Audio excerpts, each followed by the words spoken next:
Hello and welcome to part 3 of our creepy kids queue. We're going to mix and master today. Remember, I'm using the template that I showed you how to make in that video over there, and we're going to unhide the reverb and stem sections because ultimately we want about 6 stems. That's normally enough, but we can always add more if a library requires it. So the first step is nothing to do with that bit. What I need to do is go through and I'm going to EQ each of the instruments to make sure I'm getting the sound that I like. So I'll see you when I've done that.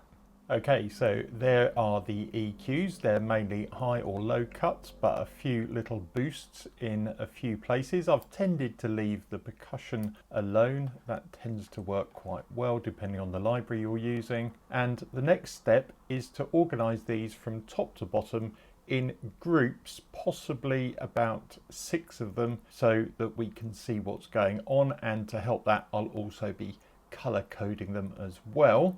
So see you in a sec. It just occurred to me that I don't think I've shown you the way that I go about colouring and labelling the tracks. So all I do is pick the different instruments and group them together by dragging and dropping them. Then multiple instruments at a time, you can right click and assign a track colour. When I'm done doing that from top to bottom, just click in the main area, and if you do Command A to select all, you can right click any of the tracks and choose to colour region by tracks. Everything's done nicely for you. So there we go. Next up, we need to route the different instruments to the correct reverbs and stems and give them proper names. So we've got this sort of toy box stem that's going to come out of these two.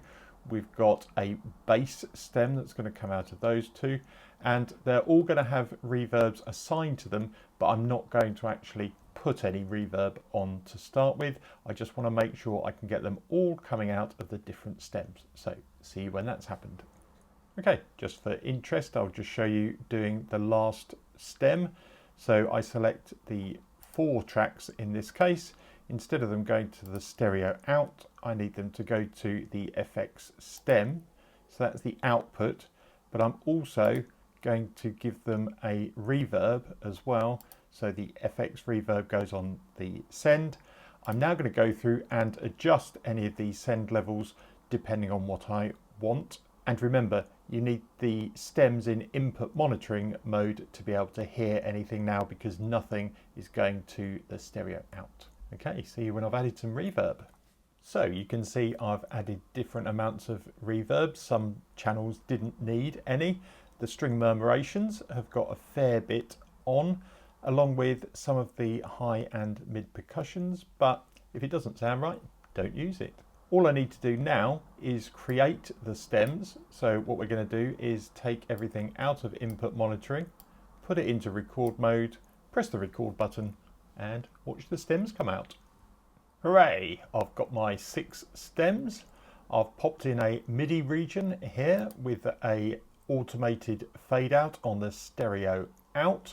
A bar is normally enough to do that, and it's just to make sure that everything is out by the time we finish. We now need to just set the cycle range from that end point back to the beginning just before everything starts. And we're going to see what Logic Mastering Assistant does to it, which is always an interesting end to the process. See you in a sec. Well, that's turned out nicely again. I'm going to play it to you as a bit of an outro, and you can follow along the different parts coming in and out. You'll also see any automation moves on the mixer. And thanks for watching. Like and subscribe, always appreciated. See you in the next one. Bye for now.